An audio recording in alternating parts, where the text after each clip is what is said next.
Que a paz do Mestre Jesus esteja em nossos corações e nossas mentes hoje e sempre. Queridos irmãos, realmente o tema recomeçar pode ser abordado sobre vários aspectos. Mas hoje eu gostaria de convidá-los a refletir sobre o tema do recomeço, levando a nossa mente sobre o aspecto do contexto que nós estamos vivendo. Estamos começando um ano, ou seja, estamos recomeçando mais um ciclo. E a natureza, o tempo todo, nos mostra que tudo que acontece no universo são ciclos.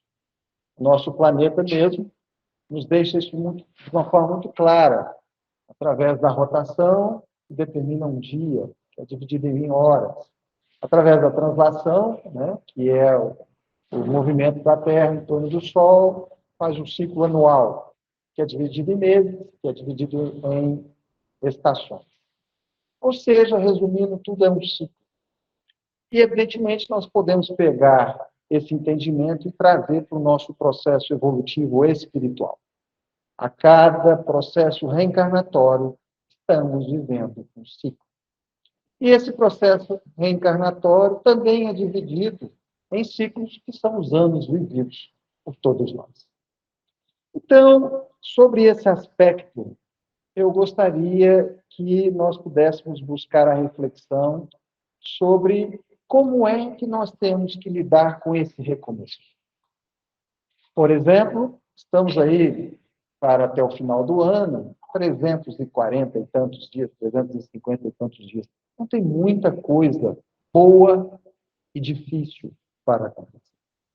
Ou seja, esse ano que inicia, assim como os outros que já se passaram, virão, evidentemente, carregados de desafios, que são ótimos, porque nós sabemos que as grandes oportunidades evolutivas estão nos desafios que todos nós vamos enfrentar.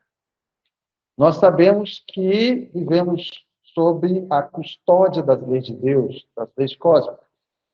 E a lei do amor é a lei mais importante de Deus. Mas a lei da impermanência e a lei da evolução nos submete a todo esse processo cíclico, fazendo com que deparemos, ao longo de toda essa caminhada, diante de desafios. E são esses desafios que são as grandes oportunidades evolutivas que nós temos. Então, eu gostaria hoje de falar desses desafios que nós vamos enfrentar ao longo deste ano. Desafios esses que a lógica, o bom senso, a própria fé raciocinada do Espiritismo nos indica que serão desafios já conhecidos.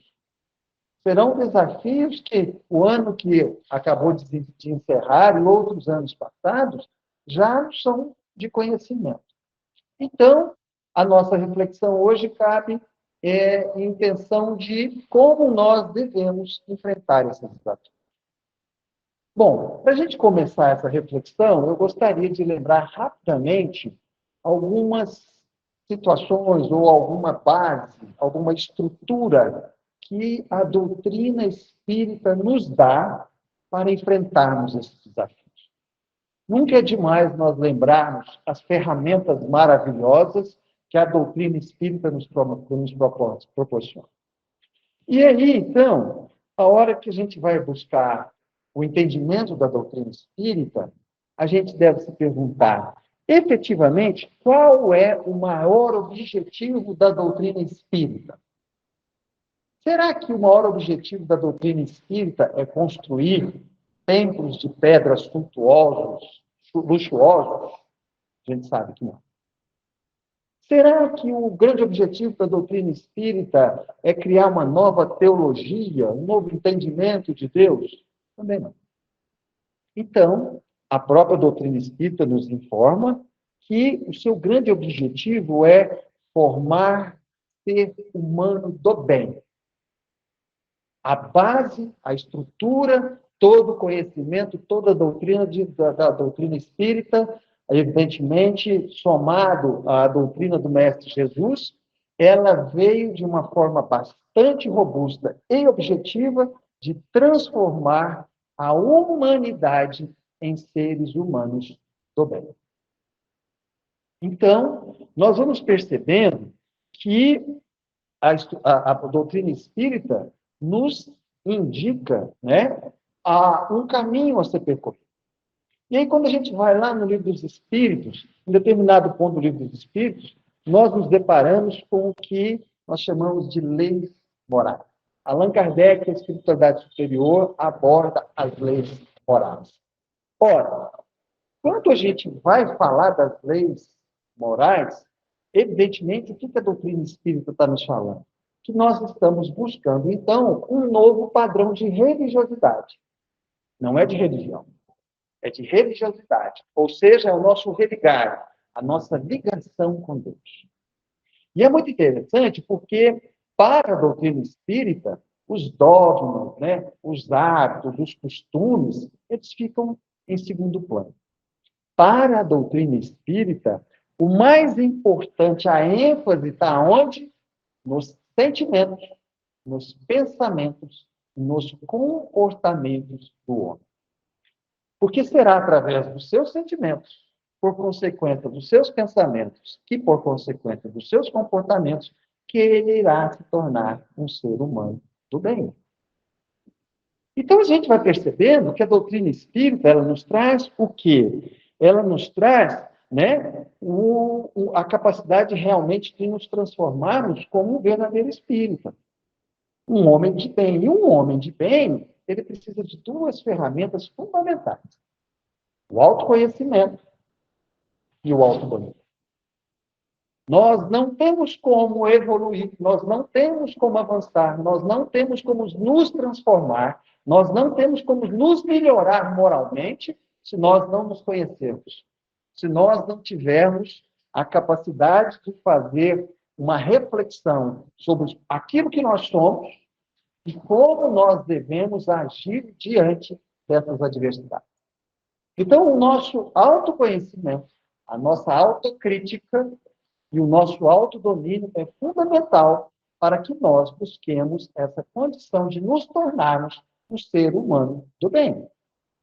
Se somos espíritas, nós estamos professando a doutrina. E a doutrina, então, tem como base nos transformar em homens de bem. E aí, vamos aprofundar mais um pouco. Quando a gente vai lá no Evangelho segundo o Espiritismo, lá no capítulo 17, que se intitula Sede Perfeito, Allan Kardec e a espiritualidade elenca vários itens sobre o homem de bem. O homem de bem. E é uma página difícil, porque quando a gente lê esse item, é o item 3 desse capítulo, a hora que você termina de ler o capítulo, você fala, meu Deus, eu estou muito longe de ser um homem do bem. Dá até uma tristeza. Mas a gente já está descobrindo o caminho. A gente já está vendo que tem um rumo e a gente sabe que esse rumo é possível. Ah, que bacana! Então, pelo menos, a gente sabe o que a gente tem que ter, uma referência, né? Mas Allan Kardec, a espiritualidade, ele é tão inteligente, ela é de uma sabedoria, evidentemente, de uma profissão espiritual fantástica, que ele, no item 4 desse mesmo capítulo, ele fala dos bons espíritas. Se intitula Bons Espíritos. Ora, se o Allan Kardec está falando dos bons espíritas, é porque existem os maus espíritos. Quem será os maus espíritos? Quem será? Ora, lá no homem de bem, que é o bom espírita, ele não tem nenhum tipo de preconceito. Ele não tem preconceito religioso, ele não tem preconceito social, ele não tem preconceito sexual. Então, o mal espírita, e infelizmente a gente encontra vários, ele é um espírita preconceituoso em termos raciais, em termos sexuais e em termos religiosos. Então, nós vamos começando a olhar que esse autoconhecimento, né, ele é muito importante para que a gente possa cada vez mais seguir adiante disso aí. E aí, Allan Kardec vai mais profundo um pouquinho. O que ele fala nesse capítulo também? Ele fala que o Espiritismo não veio trazer nenhuma nova moral. O Espiritismo não trouxe nada de novo. A única coisa que faz, clara, principalmente através da fé raciocinada, a fé lógica, aquela fé que você entende a compreensão de todo o processo, né? A moral cristã. Então, é a moral do Cristo. E aí, quando a gente pensa na moral do Cristo, nós precisamos lembrar daquilo que nós começamos a falar aqui. O quê? Quais eram os sentimentos? Quais eram os pensamentos? Quais eram os comportamentos de Jesus? Bom, então a gente começou a pegar um rumo. Diante do que eu acabei de colocar, a gente pode agora começar a abordar os desafios desse recomeço, desse ano novo que nós vamos viver. Como eu havia falado anteriormente, são desafios conhecidos de nós, mas que, sob a ótica da doutrina espírita, nós precisamos compreender um pouco melhor para lidar de uma forma mais eficaz diante desses desafios. Nós vamos enfrentar vários desafios ao longo desse ano, mas eu vou elencar só 4. Nosso tempo ele é restrito, então nós vamos elencar só 4. O primeiro grande desafio que nós vamos enfrentar este ano é a violência. Violência é essa que nós já conhecemos do que está acontecendo no mundo inteiro. A gente muitas vezes pensa, não, o problema está em Goiânia, o problema está em Goiás, o problema está no Brasil. Não. Esses desafios que nós vamos falar é no mundo inteiro. Mundo inteiro. Então, o que serve para nós serve para os outros. O que serve para os outros serve para nós também. Muito bem. Qual é o problema da violência? O problema da violência é que ela está espalhada. E todos os tipos de violência. Violência moral, violência psicológica, violência sexual, violência física, violência patrimonial, todos os tipos de violência. E qual é o maior problema da violência? O Espiritismo nos explica que tudo que nós estamos vivendo são consequências. O que nós precisamos ter em mente é buscar a causa. A causa. Então, nenhum de nós está vivendo algo que não deixou de participar. Todos nós só colhemos aquilo que nós plantamos. Somos herdeiros de nós mesmos. Então, tudo de bom, tudo de paz, de harmonia que nós estamos vivendo, nós desenvolvemos. Tudo que é o contrário, nós também desenvolvemos. E aí, o que acontece? Qual é, então, a grande base, o grande núcleo da violência no mundo? A violência na família. Hoje a gente vê esposo agredindo esposa, esposa agredindo esposo, pai espancando filhos, filhos batendo em pais, abandonando pais que são mais velhos, sem nenhum tipo de condição, de auxílio. A gente vê netos agredindo avós, avós largando a família. A gente vê um total desequilíbrio e desordem no núcleo familiar. E qual que é o grande problema disso? A família é o núcleo da sociedade. Se no núcleo da sociedade nós estamos vendo essa violência galopante, e essa violência, volto a repetir, às vezes ela não é só física, ela pode ser psicológica, ela pode ser moral, ela pode ser patrimonial. O que é violência patrimonial? Eu só te dou isso se você fizer o que eu quero. É assim. E aí nós vamos percebendo que o grande problema da violência que campeia o nosso planeta vem da onde? Da família. Por quê? Porque a hora que essa violência transborda para a sociedade, a gente vê violência na rua, a gente vê violência no trânsito, a gente vê violência no trabalho, a gente vê violência até dentro da casa do filho. Então, nós precisamos, sem dúvida nenhuma, estar muito vigilantes com a doutrina, com a violência. Por quê? Porque a violência, ela é como se fosse uma força gravitacional. A gente escuta notícia de violência, a gente vê violência, talvez vivemos violência, perto de nós, aquilo nos cercando, e se a gente não for muito atento, muito vigilante, a hora que a gente menos para pensar, a gente está sentindo a violência, a gente está pensando na violência e estamos agindo com violência. É uma coisa incrível. Às vezes você vê relatos aí, Um dia aconteceu um acidente absurdo no trânsito, tal, o sujeito perdeu a cabeça, atropelou lá um ciclista e ele atropelou de uma forma que ele esmagou a perna do ciclista. Né? Foi atrás. Né? A hora que acabou tudo, foram lá entrevistar ele. O que aconteceu? Eu falei assim, não sei. Não sei. É um absurdo o que eu fiz. Eu vi aquela reportagem dele, fiquei pensando, fiquei com dó, rapaz aqui de Aparecida de Goiânia. Então, se nós não nos policiarmos, nós entramos nessa armadilha. E aí a gente pensa assim, nossa, mas por que o planeta está desse jeito, tão violento? Por que as famílias estão tão violentas? Da onde que vem essa causa? O Espiritismo nos explica. Estamos vivendo o quê? O fenômeno, a violência é um fenômeno da transição planetária. Nosso planeta sai da condição de provas e expiações, do processo evolutivo planetário, indo para a condição de regeneração, e tem que existir todo esse processo de transformação moral. É o que Jesus nos ensinou da separação do joio do trigo. E isso tem que se manifestar, igual o trigo com o joio, porque você só consegue separar o joio do trigo na hora que eles crescem. Então, se essa violência, se esse fenômeno da transição planetária não se manifestar, nós realmente não vamos saber o que é bom e o que é ruim. E como nós temos que agir diante disso. Então, um período de transição planetária realmente é um período de muita agitação e muito transtorno. Mas por quê? Porque estão encarnados entre nós milhões e milhões de espíritos que ainda estão perturbados e sem base moral. São espíritos que estão tendo as últimas oportunidades reencarnatórias para que possam despertar para esse processo. Porque o processo evolutivo, esse é inexorável. Ele vai acontecer. A gente concorda ou não, a gente acha bom ou não, a gente se habilite ou não, ele vai acontecer. E o planeta, conforme vai chegando à condição de regeneração, se os espíritos encarnados e desencarnados que aqui estão estagiando não se estabelecerem sob esse novo padrão moral, terão que migrar para outros planetas similares na condição moral, ou seja, vão para planetas mais atrasados. Esse é o processo.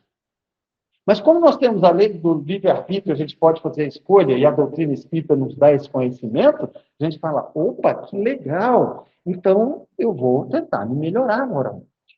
E o grande problema é que esses milhões e milhões de espíritos que estão aí encarnados, e também desencarnados, né, eles são rebeldes, eles são teimosos, né? E o pior de tudo, eles não se abrem para o auxílio da espiritualidade. Porque nós cometemos os nossos erros, nós fazemos as nossas bobagens, mas a gente busca uma oração, a gente busca um momento de ligação com a espiritualidade superior, a gente busca uma casa como essa aqui, para realmente começar a criar uma sintonia com essa espiritualidade superior. Isso é muito importante. Então, o que acontece? Esses indivíduos, eles pregam a violência, eles propagam a violência, eles vivem a violência. Então, um dos maiores desafios que nós temos para esse ano, porque esse processo vai perdurar, é saber lidar com essa violência. E aí, a grande ferramenta que nós temos, qual é? A doutrina do Mestre Jesus.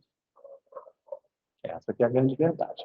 Bom, esse é o primeiro item que a gente acha que é muito interessante. O segundo grande desafio é a crise moral que a humanidade passa. Se a gente for lá no livro A Gênese, nos últimos capítulos do livro A Gênese, né, nós vamos ver lá que Allan Kardec fala que realmente esse período é um período muito difícil, muito complicado. Por quê? Existem esses milhões de espíritos desorientados moralmente. E essa desorientação moral provoca neles o que nós chamamos de excesso. Todos os tipos de excesso nós estamos vivendo. A gente vê excesso na religião, a gente vê excesso na literatura, a gente vê excesso na arte, a gente vê excesso na política, a gente vê excesso em todos os lugares. Todos os lugares. E esse processo, como ele é muito assuntoso, ele cria um novo, vamos dizer assim, um novo estirpe psicológico, que é o quê? O fanatismo. O fanatismo. Então, o que a gente está vendo muito no mundo todo, não só no Brasil, volto a repetir, no mundo todo, o que é? É um processo galopante de fanatismo. E o grande problema desse fanatismo É porque a gente vai percebendo, né, que vai surgindo a questão da polarização. Então, você está daí, eu estou de cá, eu sou fanático no que eu acredito, você é fanático no que você acredita, e nós vamos ter um conflito. E aí, meus queridos irmãos, é muito interessante, né? Porque assim como a violência, o fanatismo também é uma força gravitacional. Se a gente não tiver muita vigilância, a gente cai nesse buraco. E é muito bacana, porque quando a gente estuda o fanatismo sobre o aspecto, né, psicanalítico, né, a gente percebe que o fanatismo ele tem 4 estágios. E os 4 estágios eles são subliminares. O primeiro estágio, né, que é bastante subliminar, né, bastante sorrateiro, o indivíduo começa ouvindo e se permitindo doutrinar aquela doutrina daquele fanático. Aí o cara está falando lá, ele está escutando, ele vai observando, ele vai aumentando a percepção dele, ele começa a se fixar naquilo. O segundo estágio, o indivíduo passa a propagar o fanatismo dele. Ele passa a propagar. Aí ele usa o WhatsApp, ele usa a família, ele usa o Instagram, ele começa a propagar aquilo. O terceiro, ele passa a validar essas posturas. Não, isso está certo mesmo. Você tem que agir desse jeito. Onde você viu isso e aquilo, que não sei o quê. Nossa postura é a melhor mesmo, nós é que estamos certos. E assim por diante. E o quarto, e o mais complicado desses estágios, o indivíduo passa a praticar os excessos do seu fanatismo. E aí vem o problema. Por quê? Porque ele compromete de forma acentuada a sua encarnação. Nós vimos, por exemplo, na questão do fanatismo político, indivíduos, e não foi só um caso, no nosso caso do Brasil, de um matando o outro, por causa de uma desavença política. Óbvio que quando esse indivíduo foi reencarnar, que ele fez seu planejamento reencarnatório, lá não estava escrito que ele ia matar alguém por causa de briga política. É óbvio que não. Isso foi uma escolha, isso foi uma permissão que ele lhe deu. E aí a gente pensa assim, não, mas não pode matar, porque aí ele fica comprometido com o indivíduo, com a vítima, né? Muito mais do que isso. Ele fica comprometido não só... E por que não pode matar? Porque o indivíduo que é o outro, abrupta a oportunidade evolutiva que o outro estava tendo na sua encarnação. Você está aqui encarnado, evoluindo. Aí, de repente, chega um cara te mata porque não gosta do candidato que você vai. Ele rompeu de forma abrupta a sua oportunidade evolutiva. Mas é mais do que isso. Ele passa a ser corresponsável por aqueles 4 filhos menores que vão passar dificuldades financeiras para poder avançar. Ele passa a ser responsável por aquela viúva que o outro deixa. Ele passa a ser responsável pelos pais velhos que o cara tinha e que cuidava. E aí a gente vai vendo, ele passa a ser responsável pelos funcionários que o indivíduo podia ter numa empresa que ele administrava. E aí você vai vendo que é uma teia. E aí o indivíduo traz para o processo evolutivo dele um karma que ele não precisa. Pura e simplesmente porque ele se permitiu entrar nessa faixa vibracional dos excessos e do fanatismo. Isso está acontecendo e vai continuar acontecendo. Às vezes a doutrina espírita é difícil, né? Mas o que a doutrina espírita faz? Ela joga luz exatamente sobre o contexto que nós estamos. Porque nós não podemos mais viver determinados padrões de infantilidade espiritual. Nós não podemos realmente achar que as coisas vão acontecer sem que nós nos coloquemos de frente e enfrentemos para vencer. Quando a gente vê qualquer espírito de luz, Emmanuel, qualquer espírito de luz, né? Qualquer um deles, Jesus, né? Eurípides Passanufo, esses espíritos que já evoluíram muito, eles foram forjados na luta. Nenhum deles vivia uma inocência espiritual. Mas nem por isso eles deixavam de ter misericórdia, amor, né, compreensão e assim por diante. Mas sabiam lidar e tinham noção daquilo que estava envolvendo eles. E é isso que nós precisamos.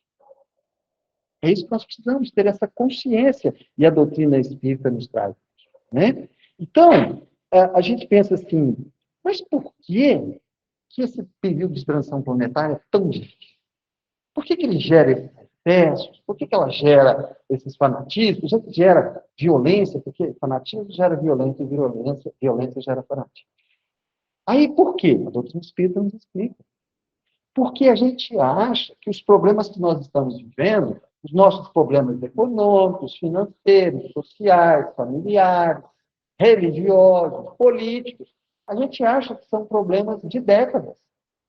Esses problemas estão acontecendo tem 10, 20, 30, 40 anos. Não, gente. Esses problemas da humanidade têm 4, 5 mil anos. Vocês querem ver? O problema da fome no planeta tem quanto tempo? O problema da miséria no planeta tem quanto tempo? O problema da indiferença no planeta tem quanto tempo? Milhares de anos. E aí chegou o ápice. Chegou o ápice. Ou seja, a gente precisa entender que não é com pancada, não é com soco, não é com tiro, não é com violência que nós vamos resolver problemas de milhares de anos. Somente aplicando a doutrina do Mestre Jesus, do amor, da paciência, da compreensão, da disciplina, sabe, nós vamos, da caridade, é que nós vamos fazendo essa mudança, porque a mudança tem que ser moral. Ela não é física, ela não é material. E a humanidade vem repetindo esses processos. E aí está aí onde que nós chegamos. Então está certo. Está certo. Agora nós temos esse conhecimento, nós temos esse entendimento. Nós vamos agir como diante disso? Então, a doutrina espírita joga luz sobre essas trevas, e aí a gente entende que isso nos liberta, mas nos traz responsabilidade. Porque é isso que nós vamos ver lá fora. Uma outra coisa, meus queridos irmãos, que eu acho que é importante a gente também lembrar, né? Um terceiro desafio, que está muito próximo de todos nós, é a questão do sectarismo. Luiz, o que é sectarismo? Sectarismo é o seguinte: um grupo de pessoas, por afinidade de pensamento, de sentimentos, de entendimentos, de valores, se reúnem. E essas pessoas passam a trocar ideias, a conviver e tudo mais, e se fecham. Elas deixam de praticar uma das questões mais importantes do processo evolutivo do espírito. Qual é? A fraternidade universal. O próprio Mestre Jesus chegou para nós e falou assim: meu pai tem muitas moradas. O reino do meu pai tem muitas moradas. E a própria doutrina espírita, lá no livro dos Espíritos, eles falam o seguinte: cada planeta tem a sua humanidade. O planeta Terra tem essa humanidade, da qual nós fazemos parte. O planeta Marte tem, Plutão tem. Segundo o Espiritismo, todos esses planetas, cada um tem a sua humanidade. Aqueles espíritos que estão lá estagiando no seu processo evolutivo. E a hora que você soma tudo isso, nós temos o que? A humanidade cósmica. E se essa humanidade cósmica está sobre as leis de Deus, e a lei mais importante é o amor, então a fraternidade universal é fundamental. Aí eu entro com um grupinho, aqui no planeta Terra, e nós nos fechamos para o resto do mundo. O nosso grupinho é o melhor grupinho. Isso é sectarismo. E aí, a gente vai fazendo o quê? A gente vai excluindo os outros. E é incrível, gente, porque a hora que a gente percebe, isso acontece, inclusive, dentro do movimento espírita. A gente faz palestras aí em várias casas, em Goiânia, no exterior, fora de Goiás e tudo mais. Não é incomum a gente ver grupos dentro de uma casa espírita. Grupos mediúnicos que não se falam. Casa espírita que não consegue conversar com a outra. Sectarismo. E aí a gente vai percebendo que a gente cria esse processo de sectarismo, por quê? Por uma questão de egoísmo e orgulho. Porque a gente acha que quem está dentro daquele grupo nosso são os melhores, são os mais certos. E os outros vão ficando de fora. Aí a gente pensa assim: nossa, Luiz, mas não dá nem para ter um grupinho assim, tudo mais. Claro que pode. Aqui dentro dessa casa a gente pode ter um grupo. O que esse grupo não pode? Deixar de praticar a fraternidade universal. Né? Não é porque o outro não participa desse grupo que ele não presta. Não, é evangélico, é ladrão. Não, é católico, é vagabundo. Não, claro que não. Óbvio que não. Esse rótulo, nós temos que ter muito cuidado com ele. Então, nós vamos percebendo que, a hora que a gente vai criando esse processo sectário, nós estamos nos isolando do quê? Da nossa relação cósmica. E nós só evoluímos através da nossa condição de relacionamento. Qual é a maior oficina, a mais especial oficina de relacionamento? A nosso lar. Aí parte para a nossa família, depois parte para o nosso trabalho, depois parte para a nossa sociedade e vai se alargando. É ali a grande ferramenta, ou melhor, a grande oficina em que nós temos as ferramentas para poder evoluir. O ser humano é um ser gregário. Nós precisamos das relações interpessoais para evoluir. E a gente evolui através das diferenças. Aí a gente quer participar de um grupo onde todo mundo é igualzinho, e olha que você olha para a natureza ou para o cosmos, tudo no cosmos é diversidade. Se você pega uma árvore, arranca da árvore todas as folhas e põe no microscópio, não tem uma folha igual. E a gente fica tudo igualzinho. E aí, esse processo do sectarismo, a gente percebe que as pessoas vão construindo muros. Não. Esse é um desafio. E para finalizar a nossa reflexão, eu gostaria de lembrar de vocês, né, o terceiro e muito complicado último desafio que nós vamos enfrentar. É o desafio da agitação psicológica da humanidade. A maioria da humanidade, a hora que a gente olha para a humanidade, a gente percebe que a humanidade, volto a repetir, não só em Goiás, não só no Brasil, no mundo como um todo, né, vive, se encontra numa condição de muita inquietude e muita agitação.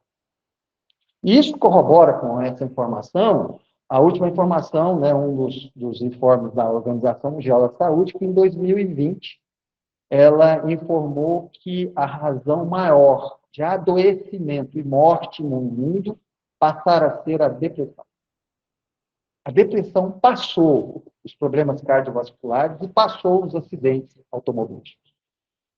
E aí a gente vai percebendo, né, que esses números de suicídio aumentaram de forma assustadora, inclusive em crianças e adolescentes. Ora, a depressão, a ansiedade e o pânico, né, eles cresceram de forma assustadora. E a gente vê isso aí na humanidade como um todo. E aí a gente fica pensando assim, mas que coisa, né? Coisa complicada. Realmente esse tempo é difícil. Está chegando a um ponto, gente, que é difícil a gente encontrar uma família que não tenha um membro da família que não tenha algum padrão de depressão, de ansiedade ou de pânico. Nós estamos chegando a esse nível, né? Então a gente pensa assim, o que nós temos que fazer diante de uma situação tão difícil como essa? Nós temos que desenvolver sobre todos os aspectos e cuidar da nossa saúde mental. O que a gente está fazendo para cuidar da nossa saúde mental? Nós sabemos. Por quê? Isso nós estamos falando da consequência. A consequência desse mundo doido, depressivo, ansioso, assim por diante. Mas qual que é a causa disso? A causa disso, meus queridos irmãos, é o padrão em que a humanidade se enveredou. Então, a gente pega o jornal. Quais são as notícias dos jornais de grande destaque? Matou, suicidou, aconteceu um acidente assim, morreu 15 ali, só tragédia, só desgraça, só situação horrorosa. E a gente recebendo essas informações. A gente entra na internet, tá? Só informações desse tipo. Você liga a televisão, desce aquele rastro de sangue. E nós vamos nos permitindo alimentar o tempo todo a nossa mente com esse tipo de informação. A gente entra no WhatsApp para discutir com o outro lá. A gente olha lá uma postagem no Instagram e você briga, e você fala, né? E assim, é o tempo todo. Aí a gente vê essas situações num condomínio que você mora, nos seus vizinhos. numa fofoca que a gente faz, e a gente vai alimentando isso na nossa mente. E alimenta ontem, alimenta hoje, alimenta amanhã, vai ter isso depois de alguns anos. Gente, é uma coisa tão engraçada que nós precisamos selecionar o que a gente ouve, o que a gente lê, o que a gente fala, o que a gente conversa.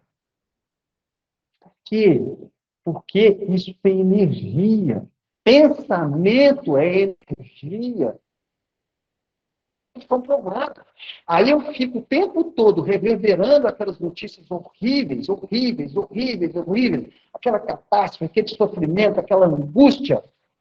Que tipo de padrão vibracional que eu vou estar inserido dentro da minha casa, em cima da minha cama? Percebe? Olha a sutileza do problema. O sujeito tem o hábito de botar uma televisão na frente da cama dele. Aí ele vai assistir o Jornal das 11. Só tragédia. O que ele faz? Ele desliga a televisão e vai dormir.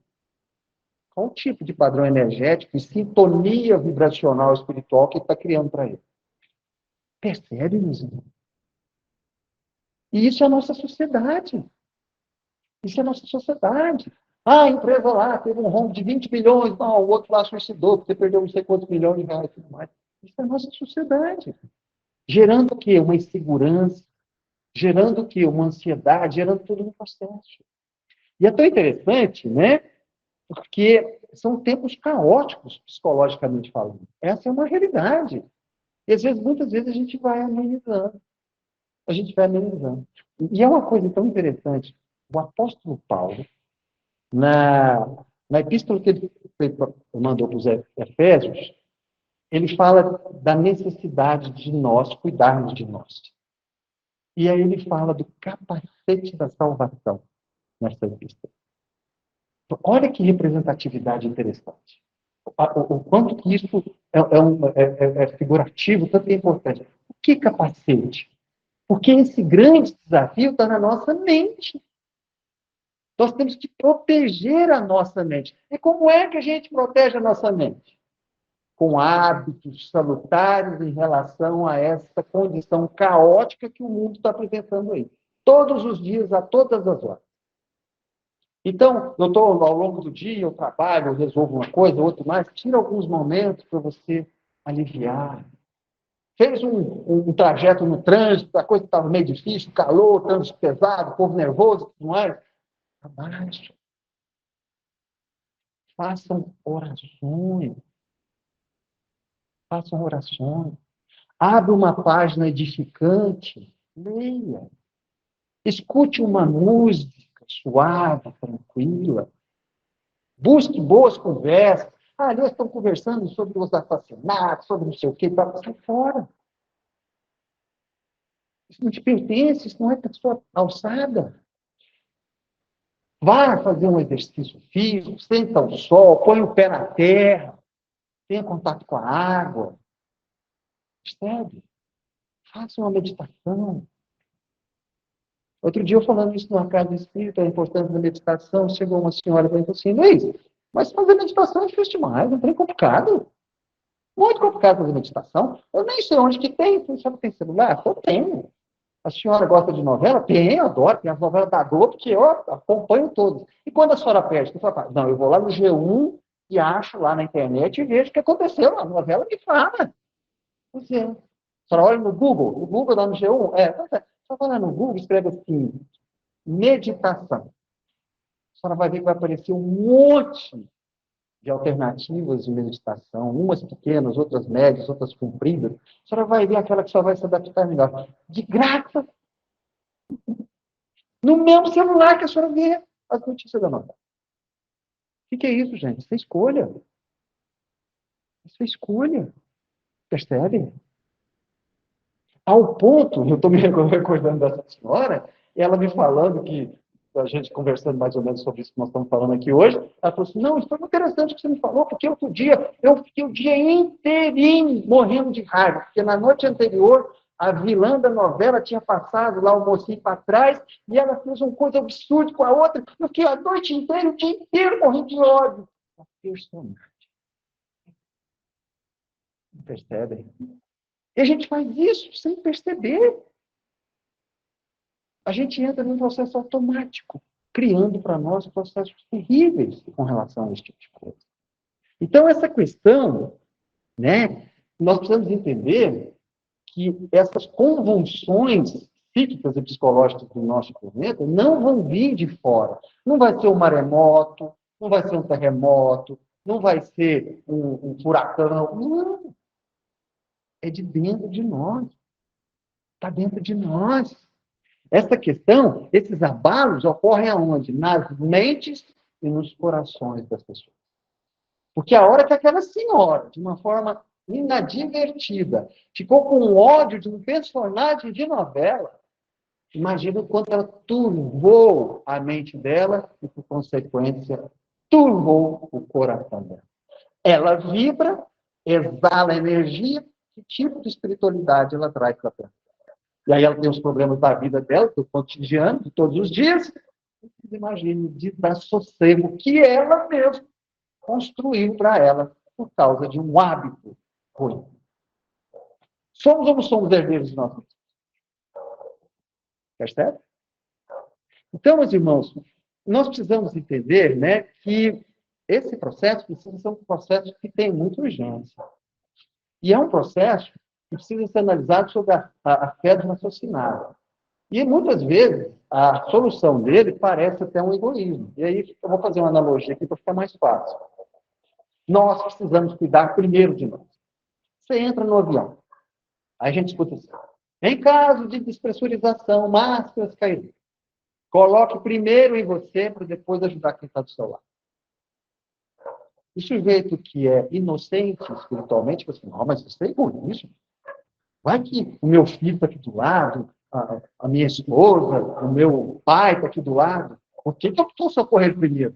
Você precisa do oxigênio para poder ajudar de forma correta. Então a gente fala que quer fazer caridade, a gente quer ser o homem de bem, a gente quer falar. Você está em condições de ser? Você está construindo a sua base de equilíbrio, de harmonia, de saúde física, espiritual e mental? Para poder realizar aquilo que você fala que você quer? Aquilo que a gente pede lá no começo do ano? Porque a gente pede um monte de coisa a Deus no começo do ano. Nós estamos nos habilitando para sermos realmente aptos a isso que nós estamos pedindo? Isso é fé raciocinada. Eu sei que às vezes é ruim, é meio duro, meio áspero, mas isso é a vida. E aí a gente olha para tudo isso que a gente acabou de falar aqui, finalizando a nossa reflexão, e a gente não pode deixar de lembrar da figura de Deus, da figura de Jesus. Porque se tudo isso está acontecendo, é porque Deus permite. Está tudo certo. Está tudo no lugar certo, não tem nada errado. Então a gente tem que parar com essa história de vitimismo, né? Nossa, meu Deus, um mundo horroroso, como é que eu estou aqui e tudo mais. Estamos no lugar certo, na hora certa, com as pessoas certas. Não tem nada para mudar. Essa é a grande realidade. Agora, como que nós vamos lidar com isso? E aí a gente lembra de Jesus, né? Quando ele fala de uma forma perfeita para esses tempos que nós estamos passando. No mundo tereis aflições. Tem de bom ânimo, eu venci o mundo. Então é esse bom ânimo da fé raciocinada, da prática da doutrina de Jesus, do amor, da caridade, da bondade, da paciência, da resignação, da disciplina e assim por diante. É a nossa transformação moral que é o nosso bom ânimo, é a nossa capacidade de realizar isso dentro de nós. E aí nós não podemos esquecer que é a cereja do bolo de tudo isso que nós falamos aqui hoje. Ora, sobre o aspecto do raciocínio da fé raciocinada. Nós sabemos que esses desafios não são fáceis. Mas se nós nos temos que Deus é amor profundo, é porque nós estamos absolutamente dentro das capacidades todas necessárias para vencer todas essas adversidades. Deus não nos dá nenhum tipo de desafio ao longo deste ano, não nos dará nenhum tipo de desafio ao longo deste ano, que nós não tenhamos condições de vencer. Mas precisamos nos preparar. Precisamos fazer as transformações que nos darão, então, essa base, essa solidez para enfrentar e vencer. E se essa adversidade, esse desafio já chegou para nós, porque nós já estamos nesse nível evolutivo de enfrentar. Volto a repetir, nenhum espírito de luz, nenhum espírito que já evoluiu espiritualmente deixou de se forjar nos desafios, nas lutas, mas aproveitando essas oportunidades para extrair a sua transformação moral e, dessa forma, poder assentar todo um processo evolutivo, no qual todos nós estamos inseridos. Que possamos, então, ter em mente aí os desafios que vamos vencer aliás, os desafios que vamos enfrentar e que possamos vencê-los, porque a doutrina espírita dos ensinamentos de Jesus é tudo, efetivamente, tudo que nós precisamos para realizar essa maravilhosa tarefa evolutiva. Reflita. Muitíssimo obrigado a todos, muita paz, muita harmonia, muita gratidão pela presença.